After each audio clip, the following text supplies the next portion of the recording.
Olá, pessoas! Bom, mais um videozinho aqui daquela série, né? O que faz um físico para você, meu ouvinte, né? Que sempre pergunta aqui no canal, né? Quais são as possibilidades, né? Depois que você termina a graduação em física, né? Quais são as áreas que você pode seguir, né? Os ramos que você pode acabar, né, entrando na pesquisa e tudo. E, bom, né? Mais uma pessoa aqui que eu chamei, né? Chamei aqui o Bruno, né? Amigo meu lá da faculdade, né? Enfim, antes de qualquer coisa, se apresente, por favor. E aí, gente, tudo bem? Valeu, Felipe, pelo convite aí, obrigado. Sou fã aí do canal. Meu nome é Bruno, né? Eu faço mestrado na UFMG. Eu sou aluno do Bruce, né? E sou membro oficial do grupo de Física de Partículas e Cosmologia lá da UFMG. E o tema da dissertação são soluções clássicas na teoria de campos e suas implicações cosmológicas, que basicamente é mexer com sólidos topológicos na teoria de campos, né? Trouxe aqui o Bruno para poder conversar um pouquinho disso, né? Cada hora tentando chamar uma pessoa de uma área diferente. A vantagem aqui do Bruno, né, é que também, enfim, da mesma forma que sempre tem gente perguntando a respeito das áreas experimentais, né? Também tem sempre gente interessada, claro, na parte teórica, né? E principalmente também que fala a respeito, né? Gostaria de saber áreas teóricas que são mais matemáticas, né? Tem sempre gente que pergunta também como é que é física matemática, até bom, porque o Bruno tem uma vivência na matemática também, né? Então consegue pelo menos consegue dar uma noção a respeito disso, né? Enfim, né? Acaba sendo uma área bem matemática e tudo. Aí, por conta disso, né? Queria que pelo menos você começasse a falar mais ou menos como é que foi sua trajetória, né? Só para que a pessoa que está ouvindo consiga se situar, né? Principalmente assim, o quão matemático é e mais ou menos como é que foi o caminho que você trilhou até chegar mais ou menos nesse assunto. Aí, começando a minha longa trajetória na matemática, eu fiquei um semestre, né, na graduação da matemática, eu comecei na matemática, e aí depois eu acabei decidindo em mudar para física, assim. Mas aí sempre eu tive esse interesse de aliar a física com a matemática, né. Então, assim, a minha iniciação científica, né, na graduação já era na matemática, e quando eu fiz meu TCC também foi na matemática, né. E aí eu pensei no mestrado em fazer uma coisa assim mais próxima à matemática também. Eu não sempre desde o início eu já pensava em uma parte mais teórica e aliar a física à matemática, assim. E acho que às vezes eu perdi até a mão que eu ia matemático até demais, assim, e acabava até largar a física para trás. Mas acabou que agora no mestrado é uma área que é de física teórica, mas que envolve, assim, a pessoa precisa gostar de matemática para poder continuar estudando, assim. E na área de física de partículas, você precisa muito de teoria de grupos, assim. No sentido que se você for muito matemático mesmo, a física de partículas nada mais é do que aplicar a teoria de grupos. Essa dúvida de aplicar a teoria de grupos, ninguém também precisa, na física teórica, precisa ser um matemático especialista em teoria de grupos. Porque quando você está mais na física teórica, você importa mais com os resultados em vez de querer demonstrar os teoremas específicos e querer saber tudo sobre teoria de grupos. Você vai usar as coisas que você precisa e a ferramenta que você precisa. Eu acho que um físico matemático, o interesse dele é mais procurar por ferramentas matemáticas novas para depois tentar aplicar na física, assim. Então, se uma pessoa pensa em ser um físico matemático, ela tem que entender bastante de matemática, assim, no sentido que basicamente você quase tem que ser um matemático para poder fazer física matemática, assim. Geralmente é o que eu percebi quando eu estava experienciando, assim, né, entrar na física matemática, né. Eu acabava migrando muito para matemática e fazendo matérias da matemática, assim, para tentar aplicar depois na física, ao invés de que na física teórica você está mais preocupado com a física, olhando conceitos físicos, e quando você precisa de uma ferramenta matemática, você vai lá na matemática rapidinho, pede emprestado para eles e fala, tchau pessoal, já peguei o que eu precisava, assim, não quero demonstrar teoremas, não vou fazer análise nem nada, eu só vou usar esse resultado aqui, muito obrigado. Né, assim, eu também cheguei a fazer uma iniciação na matemática, né, na época da graduação. Eu sempre gostei bastante de matemática, só que é muito evidente essa diferença entre física teórica e física matemática na prática, né? Às vezes é difícil explicar, talvez, né, para uma pessoa que não esteja no contexto da física, né? Mas porque física teórica e física matemática são mais matemáticas, né, de qualquer forma, né? Então, mas é muito diferente, né? Acaba que o foco, principalmente, pode ser que as áreas, né? Você pode ter muita área de convergência, claro, né? Tem físicos teóricos e físicos matemáticos que estudam as mesmas áreas, obviamente, mas o foco é muito diferente, né? A premissa, o comportamento geral é muito diferente. Né? A forma de abordar também o assunto é diferente, assim. Acho que os dois podem chegar na mesma teoria, mas a forma com que você monta essa teoria é diferente, assim. Geralmente na física a gente chega com um problema muito grande, começa a tirar umas lasquinhas do problema, é simetria, eu uso isso, eu uso aquilo, o problema começa a ficar menor. E na matemática acho que você começa a moldar, né? Você começa a procurar peças mínimas e começar encaixando elas para você chegar na teoria final, assim. E os dois podem chegar no mesmo lugar, assim, né? Um vai tirando umas partes da teoria e chega num produto, e a matemática vai moldando para chegar nessa forma final, assim. Isso é o que eu tinha visto muito diferente, que eu gostava muito na matemática, assim, né? Que parecia brincar de Lego, né? Você pegava, vou pegar essa estrutura aqui primeiro e pronto, começa com uma variedade. Ah, agora eu vou botar uma métrica, pum. Então você começa a ir montando pecinhas assim e encaixando para chegar numa construção para uma teoria, assim. Isso eu achava bem interessante, mas acaba que eu vi isso no meu TCC também, assim, porque ele era mais relacionado com mecânica, né, mecânica newtoniana, e a gente já vê muito isso na graduação, só que eu não via com a abordagem que eu tinha visto no TCC, que era mexido com geometria simplética, né, e aí você meio que construía a mecânica de uma forma geométrica, né, toda matemática. E aí eu acho que nesse sentido eu consegui observar qual que era a diferença dessas duas coisas, né, porque na hora de fazer a matemática na parte da física, você quer a newtoniana, você vai pegar as equações de movimento, você vai resolver o problema, você vai achar tudo que você quer. E na matemática, você já está preocupado em construir como que você vai construir toda a teoria para depois, se você quisesse procurar as equações de movimento, assim. Então, no final das contas, era interessante você ver os dois lados, assim, entender com o que você está mexendo e o tamanho da coisa. Mas se basicamente o cara só quer achar uma equação de movimento para um certo sistema, você não precisa saber o que é uma variedade simplética, não precisa resolver nada, não precisa saber de geometria diferencial, você só vai lá e resolve seus problemas usando ferramentas da matemática, né? Ah, sim, e eu não sei também, né, se você passou pela mesma impressão, pelo menos que eu passei, assim, eu sempre gostei muito da matemática, e essa parte geométrica, quando a gente pega partes, né, teorias físicas mais geométricas, é muito legal, né? Então, igual a iniciação que eu tinha chegado a fazer, ela era de Young-Mills, né, para poder ver a parte em termos de fibrado principal e tudo, assim, é muito legal. Só que é muito bonito e tudo, mas o sentimento que eu sempre tinha depois que chegava nos resultados era assim, beleza, mas cara, E aí? a física eu resgato aonde? Onde é que eu vou chegar? E sei lá, é muito bonito, é muito legal, mas eu sempre percebia que para mim era sempre aquela coisa, né? Não, bonito, legal, achei muito legal a construção, mas e a física ali para eu poder pegar? E agora? Uhum. Você sente a falta, exatamente, que é talvez uma das diferenças grandes, né? De você ver física e você ver uma física mais matemática e você ver física na matemática, né? Que são coisas muito diferentes. Uhum. Exatamente. Mas bom, né, dado isso, queria que você comentasse um pouquinho, né, a respeito da área geral que você está mexendo, né, enfim, quais são os problemas mais ou menos que você acaba abordando, quais são as motivações, enfim, que tipo de assunto na física o seu direcionamento, pelo menos para o mestrado, vai acabar atacando, né, quais são, né, os típicos problemas. Seguindo essa ideia de gostar muito da matemática e tal, aí eu tinha conversado com o Bruce, que era de física de partículas, e ele tinha falado que tinha um tema matemático, assim, que precisava gostar de matemática para poder estudar, assim. E aí eu fiquei meio que curioso, né? Ele falou que usava topologia, usava homotopia e tudo mais. Eu falei assim, já tô dentro. É isso. Aí, assim, o que eu comecei a estudar eram de sólidos topológicos, né? E antes de falar disso, esses problemas aparecem na física de partículas, né? E basicamente na física de partículas a gente tem uma coisa que chama o modelo padrão. E o modelo padrão descreve todas as interações possíveis que você teria na física de partículas.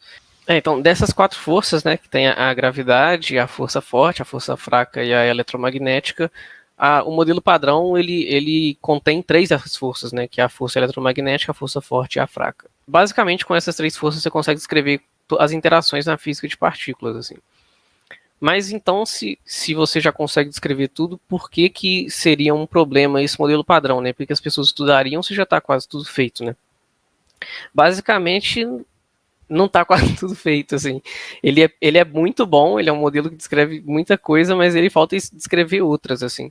Então, um dos problemas que você encontra no modelo padrão seriam, assim, ele não explica a matéria escura, não explica por que existe essa assimetria entre matéria e antimatéria, não explica os neutrinos terem massa e não explica também, não consegue acoplar essa teoria com a gravidade, né?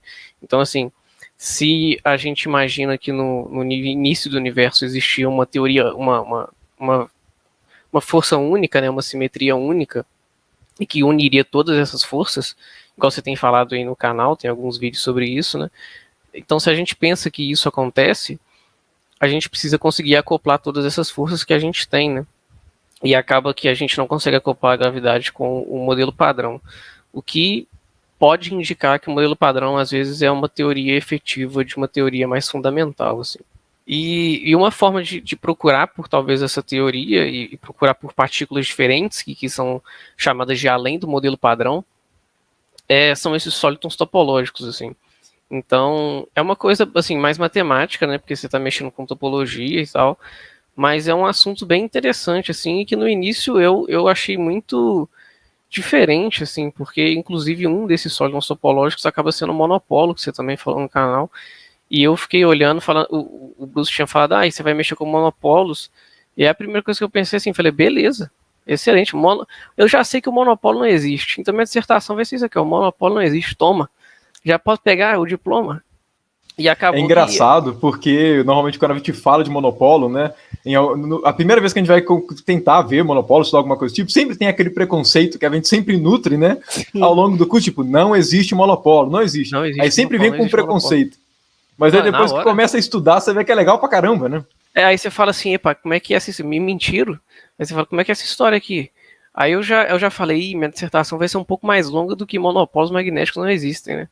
E é interessante, assim, a forma com que eles apareceram, e a gente pode falar depois, assim, mas, enfim, a ideia central da dissertação, assim, e dessa ideia de sólido topológico que as pessoas acreditavam, é que no universo, no início, ele era muito quente, né? E assim, denso e pequeno, né?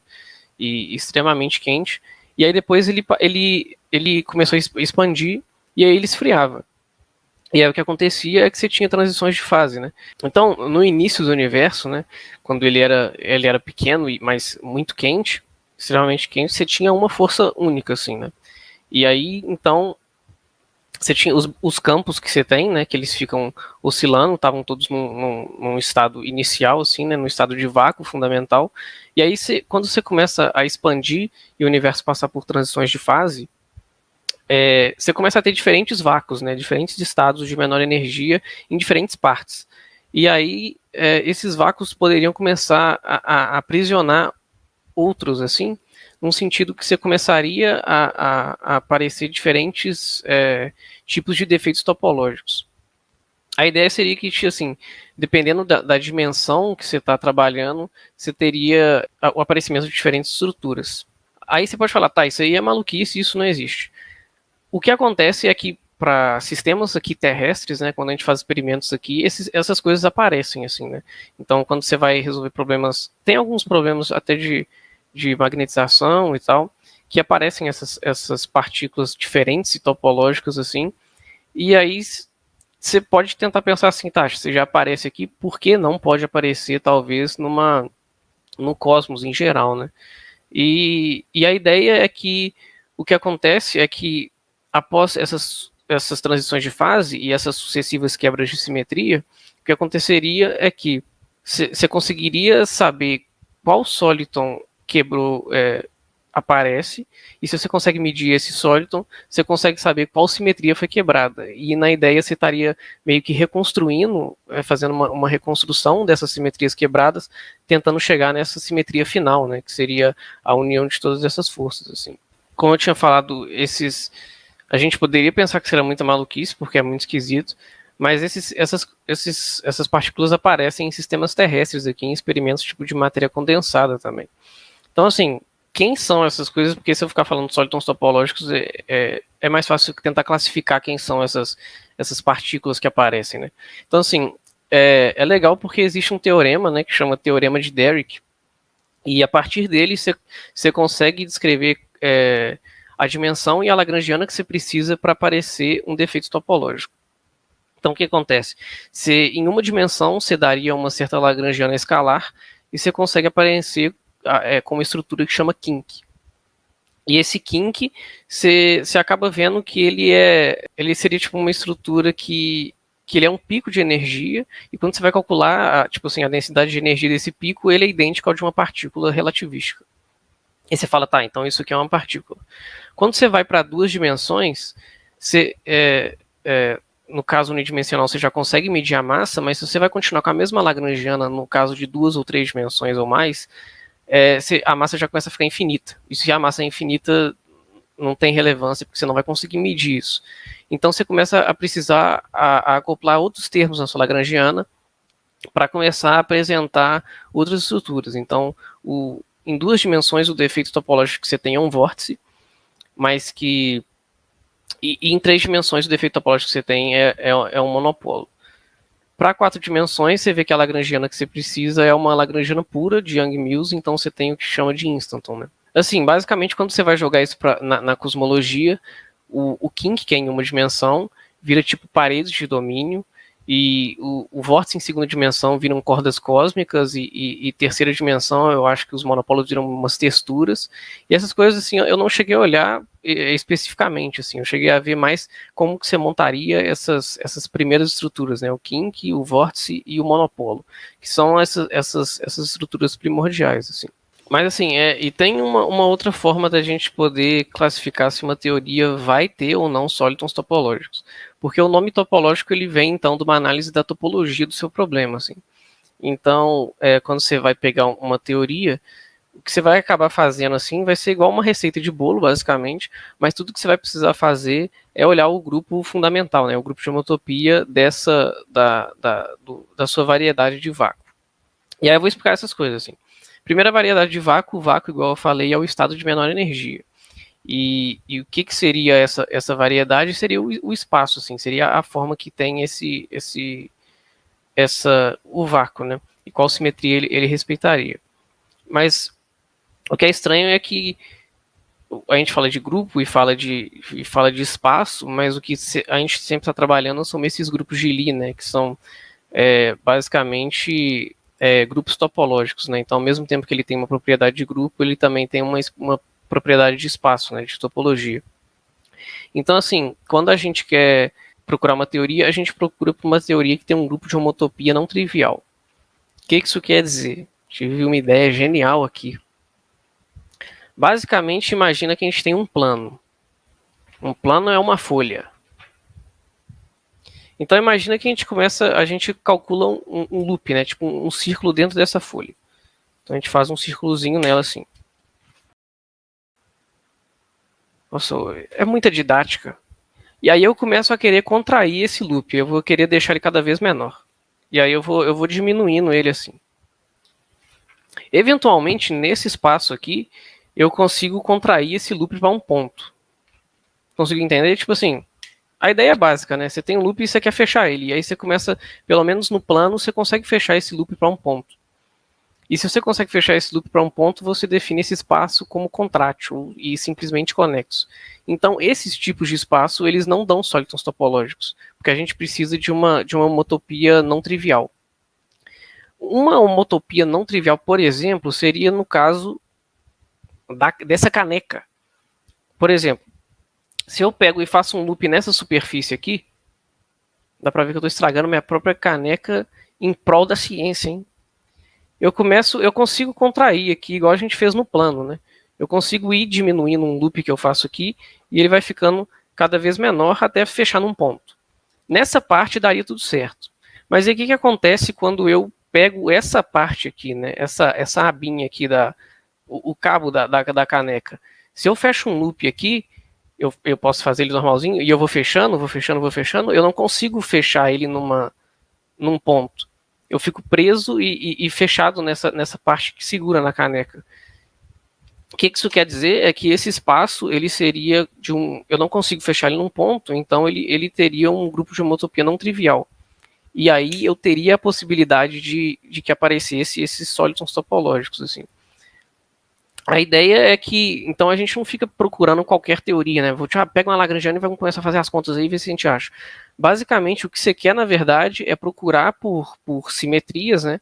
Por grupos que possuem essa propriedade de que o grupo de homotopia, ele é não trivial. E aí, a partir daí, pelo menos, você tem que que podem aparecer essas estruturas topológicas, esses defeitos topológicos na teoria. E aí a gente Uma pergunta que eu tenho a respeito disso é o seguinte: quando você fala a respeito, né, de que eles não aparecem em espaços que, enfim, precisa ter uma utopia não trivial, essa ideia, né, de você conseguir reduzir até um ponto e tudo, isso é no espaço de fato ou está relacionado à variedade que você representa, por exemplo, a sua simetria, né? Ah, sim, então, isso está relacionado com o que você faz basicamente é que você tem a simetria do espaço e você está tentando mapear essa simetria para o espaço do vácuo. E aí, então, assim, o que acontece é que você tem uma parte desse mapeamento, ele tem uma obstrução. Então, você tem um ponto que você não consegue fazer um mapeamento sem você precisar desviar e fazer uma torção. Quando você faz esse desvio, você basicamente estaria gastando energia. E aí, essa energia que você gastaria é o aparecimento desse sólido. Então, basicamente, quando você vai analisar, você está analisando a simetria do seu espaço e ele quebra para uma simetria do vácuo.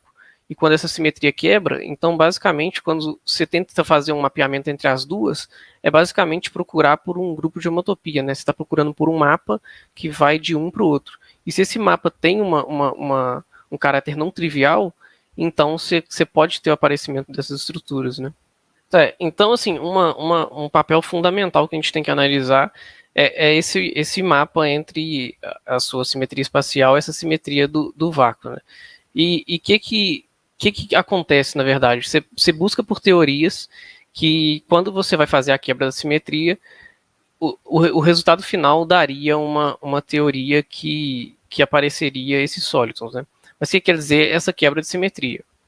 Então, eu vou começar com exemplos básicos para depois a gente falar das coisas legais, né? Não que os exemplos básicos não sejam legais, mas é menos interessante para a física de partículas. Um exemplo básico legal de quebra de simetria, assim, mais ou menos a ideia, é que você teria mais ou menos um copo com água, assim, imagina um copo que seja transparente para você poder enxergar água, né? E que você está olhando para aquele copo com água paradinho, bonitinho, e a água ela é homogênea. E você olha e fala, nossa, tá, nada demais. Mas aí você pega esse copo com água e joga dentro do freezer. Não joga de tacar, porque senão a água vai cair, né? Mas você coloca ele gentilmente dentro do freezer. E aí, depois de uma certa temperatura, que você vai ver uma temperatura crítica, você vai ver que a água congelou. Mas ela perdeu essa homogeneidade toda, né? Quando quem quiser aí fazer esse experimento, né, pode fazer, bem acessível. Você pode pegar um copo com água, colocar no freezer e ver que depois você vai formar esses cristais de gelo que vão começar meio que a atravessar o copo e você consegue, você perde essa homogeneidade assim que você teria da água. Isso seria uma quebra de simetria, talvez, da homogeneidade. Ah, isso aí é relevante? Existe alguma coisa legal em partículas? Não. Mas é uma ideia que dá para entender, assim. Você consegue entender que você perdeu essa sua simetria de que a estrutura antes era homogênea e depois ela virou uma maluquice dos cristais, assim, essas diferentes faces assim, do cristal de gelo em diferentes regiões do copo, assim. Agora, uma voltada para a física que acho que o pessoal sempre usa, assim, é a do ferromagnetismo, né? O ferromagnetismo, mais ou menos, você está numa relação de spin-spin, e eles estão todos, quando você está numa temperatura muito alta, você pode fazer na sua casa também, esquenta o ímã seu e vê o que acontece. Ele vai parar de funcionar. Basicamente, você vai ter passado pela temperatura de Curie, né, que é uma temperatura crítica, e os spins vão estar girando igual um bando de doido.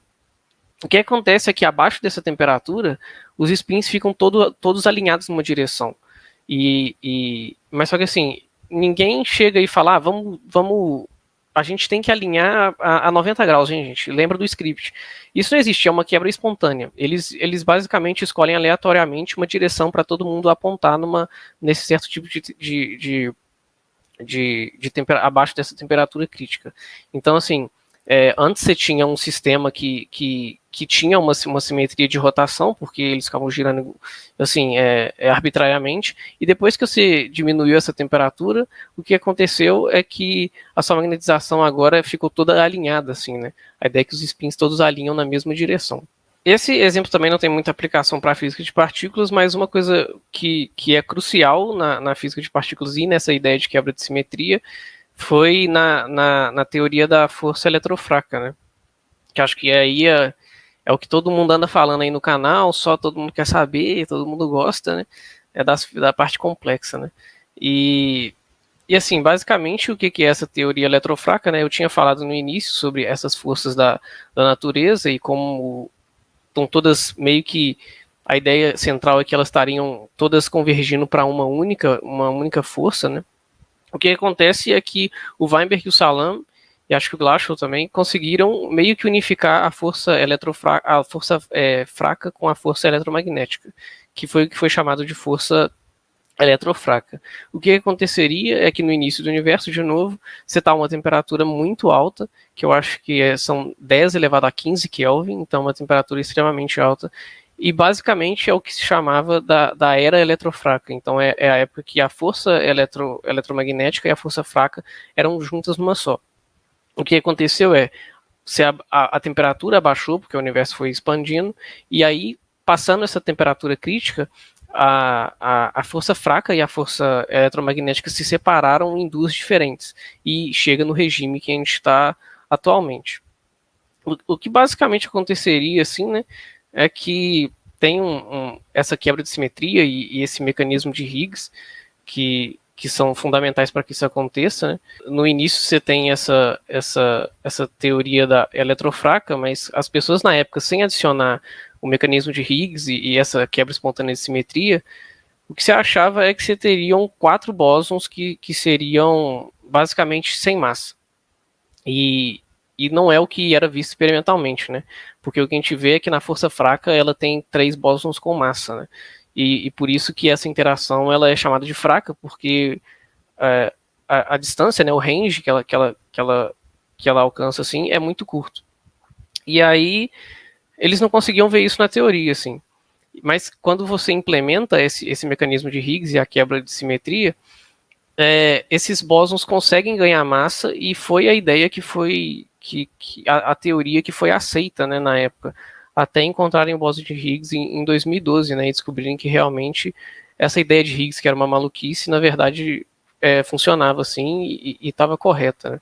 E o que basicamente acontecia assim é que existe um teorema que chama teorema de Nambu-Goldstone, que é o seguinte: quando você tem uma quebra espontânea dessas simetrias, o que acontece é que você gera um bóson sem massa para cada uma dessas simetrias quebradas. O que acontecia no caso da teoria eletrofraca é que você teriam 4 graus de liberdade, você teriam 4 desses bósons, e eles estariam relacionados com 3 desses bósons dariam massa para os bósons da teoria fraca, que é o W+, o W- e o neutro, né, o Z. E um desse outro que sobrou daria massa pro Higgs, né? Só que o que sobra, que é um outro bóson que não interage com essa parte com os bósons de Nambu-Goldstone, é um bóson que fica sem massa. Que sorte que isso acontece, porque é basicamente o fóton, né? Que a gente sabe que é da parte da teoria eletromagnética. Então, assim, essa ideia de quebra espontânea de simetria, apesar de muito diferente, assim, e falar que a simetria quebra, eu acho que a simetria está mais escondida, assim, dentro do sistema, né? Isso parece muito maluco, parece muito assim, isso não tem como acontecer, e acaba que acontece e que é fundamental para chegar no universo que a gente chegou hoje, assim, né? Mas bom, né, dado toda essa introdução, né, para mim pelo menos ficou muito claro, né, imagino para quem está ouvindo também, né, deu para pegar a ideia beleza, né, enfim, deu para ter uma ideia bem clara de como é que de cada um dos assuntos. Aí uma coisa que eu queria te perguntar agora dado esse panorama geral, né, da área que você estava mexendo, né, algumas considerações a respeito dos problemas, o que exatamente você tem mexido dentro disso tudo, né, quais foram os problemas que você tem atacado no mestrado, o que você tem feito de fato, né, aplicado a todo esse contexto? Um dos problemas que eu comecei a ter quando eu fui meio que atacar essa área, né, é que apesar dessas coisas aparecerem na parte clássica de teoria de campos, então você pode pensar, é fácil, porque você não está quantizando, você não está fazendo nada, essas coisas aparecem no final de quase todos os livros assim de teoria de campos. E quando eu cheguei no mestrado, eu não sabia nem campos assim básico, né, nem a parte clássica assim. Então o que eu tinha que fazer era, eu tive que estudar a parte clássica, estudar a parte quântica e estudar ainda essas partes não abelianas e tudo mais que é mais complexo, para depois eu chegar e começar a fazer minha pesquisa. Então um dos primeiros problemas que eu tive foi, vamos chegar até o ponto que eu consegui entender o que eu estou fazendo. Mas depois que você chega a entender disso, o que eu comecei a fazer foi, vamos então tentar estudar o que são essas estruturas topológicas. Então, igual eu falei, a gente começa no caso básico, que seria uma dimensão, e você encontra o kink. E depois você vai ficar evoluído, vai para 2 dimensões, só que aí você já começa a mexer assim com umas teorias não abelianas e tudo mais, então tem para achar o vórtice, né? E aí depois você meio que a parte final que eu estou mexendo agora é onde a gente vai dar um foco maior na dissertação, que é a parte polêmica, que são sobre os monopolos, né? Dando um panorama geral sobre monopolos, você tem um vídeo aí já sobre monopolos, né? Então você já pode deixar o vídeo no card aí, ó. Vai aparecer aí, já clica e assiste. Ficou muito bom, né? Você falando sobre os monopolos de Dirac e tudo mais. E dessa ideia genial dele de porque o Dirac é muito. Ele gostava muito de matemática, assim, né? Então, assim, ele tinha muito essa ideia da beleza matemática e de como a equação precisava ser simétrica, igual você falou no vídeo, e como o monopolo apareceria com essa simetria, né? Traria essa dualidade para as equações de Maxwell, né? Então, assim, tem toda essa ideia da corda e tudo mais, e o problema é que quando você vai calcular a massa desse monopolo do Dirac, o que acontece é que essa massa é infinita. Então, basicamente, você não vai conseguir medir a massa dele, né? Então, assim, todo mundo ficou muito chateado, né? Porque a ideia era, legal, tem essa chance do monopolo, mas acabou que o Dirac ele teve que impor uma série de coisas, né? Você teria que calcular meio que em vez de você calcular o divergente de B o rotacional de A numa coisa mais global, você vai começar a calcular ele local para você evitar esses problemas de singularidade e tudo mais. E os problemas que teriam a singularidade seriam essas cordas, né? Então, assim, as cordas de Dirac não é teoria de cordas, tá? Só pontuando, que às vezes você começa a falar de corda e o pessoal acha que é a mesma teoria. E aí, então, a ideia do monopolo foi meio que decaindo depois que essa massa era infinita. Mas o que aconteceu é que 2 teóricos, né, Wu e Yang, eles conseguiram achar um sóliton, né, que ele é uma partícula e ele tem carga magnética, que basicamente era um monopolo. De novo, quando eles foram calcular a energia, ela era infinita, né? E a massa, consequentemente, era infinita. Mas a ideia era muito interessante porque ela já aparecia na teoria de campos sem que você precisasse impor nada, igual o Dirac. Você não precisava das cordas, você não precisava de tudo. Mas a ideia legal é que no infinito esses monopolos pareceriam bastante com os monopolos de Dirac. E aí o que acontece é que para você achar uma massa para esses monopolos, o que aconteceu é que tiveram 2 teóricos de novo, Tijoux e Polyakov, que procuraram esse sóliton numa teoria que era de George Glass. E essa teoria ela era assim, uma concorrente com a teoria do Weinberg-Salam para a teoria eletrofraca. Então, mas acabou que ela estava incorreta, assim, né? Mas mesmo assim eles conseguiram achar um monopolo que teria massa dentro dessa teoria e a massa dele poderia ser medida e no caso ele seria um sóliton, né? E o que acontece é que você já começa a trabalhar com teorias não abelianas e essas equações de movimento mais complexas, assim, mas que mesmo assim você ainda poderia ter um monopolo, né? A parte triste é que esse monopolo está relacionado com uma teoria que não é descrita na natureza, né? Então não faz sentido você procurar por ele. Agora, o que as pessoas continuaram fazendo, tiveram 2 grupos, assim, né? O Choi Mason e o Julia Z, que acharam uma partícula bastante curiosa, né? Que se o monopolo já é polêmica, quem dirá essa partícula, que é o Dion. O Dion, então, é a polêmica master, assim, porque o Dion, basicamente, ele é uma partícula que tem carga elétrica e carga magnética. Então, essas outras partículas que a gente conhece, elas seriam, tipo assim, uma carga elétrica, ela seria nada mais que um Dion sem carga magnética, e um monopolo seria nada mais que um Dion sem carga elétrica. E assim, eles acharam isso na teoria que poderia ser referente à do Weinberg-Salam, né, porque na época ela já estava muito... Já acreditava e já sabia que ela estaria bastante correta, né, a teoria eletrofraca. E aí eles começaram a procurar por eles acharam, né, esse Dion dentro da teoria. ele também, esse Dion já foi previsto também pelo Schwinger e por um outro físico, um indiano, esqueci o nome, mas eles preveram a existência desse Dion em outras teorias também. E aí, uma das coisas que era muito legal do caso do monopólio do Dirac é que você conseguia calcular e prever a quantização da carga, né? Igual você falou no vídeo. E isso era, assim, muito interessante, um resultado muito legal, e acho que no modelo padrão não tem nada que tenta explicar por que a carga é quantizada, né? Mas e a existência do monopólio poderia trazer a explicação dessa carga quantizada. E eles conseguiram generalizar essa quantização de carga para o Dion também. Então, mas basicamente o que eu estou querendo focar agora e trabalhar seriam os monopólios nessa teoria eletrofraca, né? Então seriam os monopólios na teoria do Weinberg-Salam.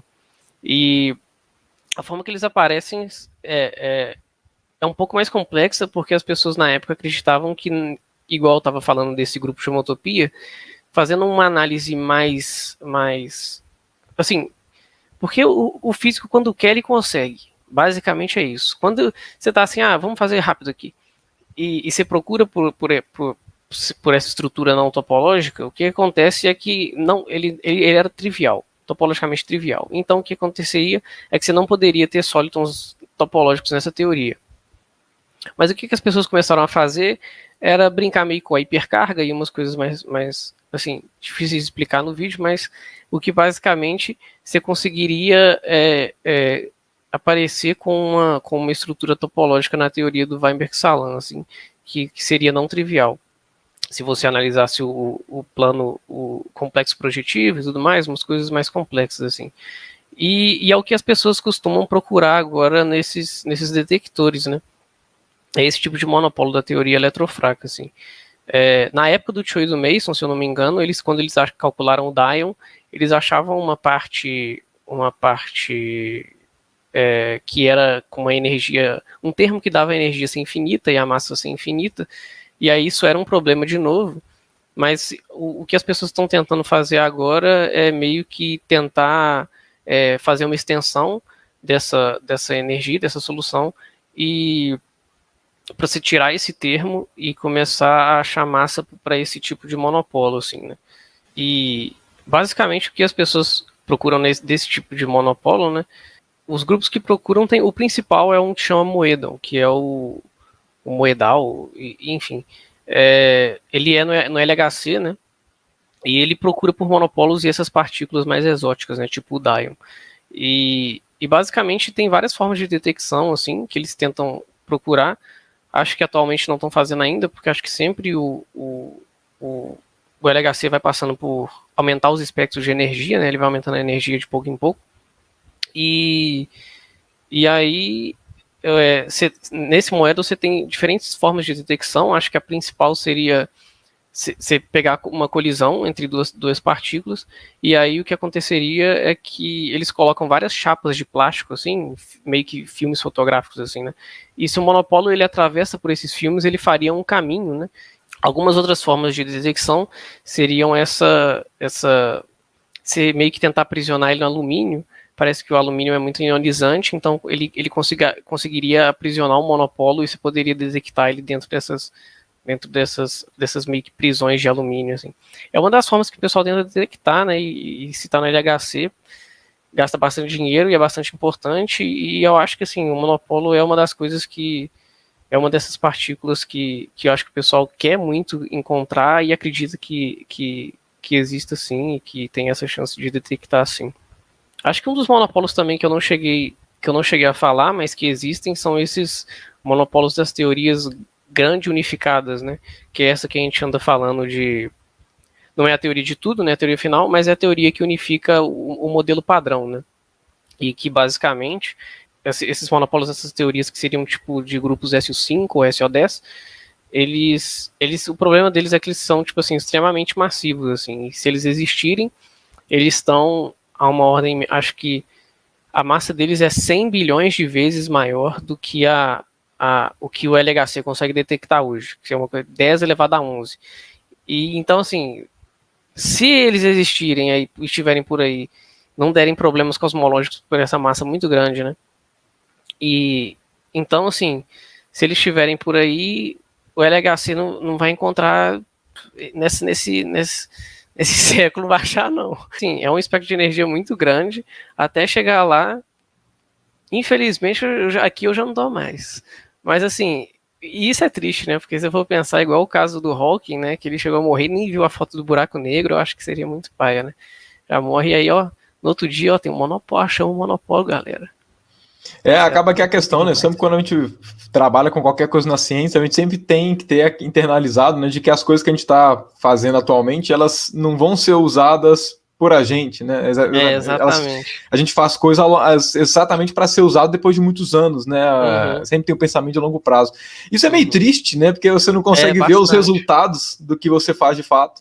Mas é legal, pelo menos, porque isso mostra, né? Então, normalmente, quando as coisas são feitas a longo prazo, né, a tendência, né, de que, por mais que seja longo, né, mas que a trilha seja seguida é muito grande, né?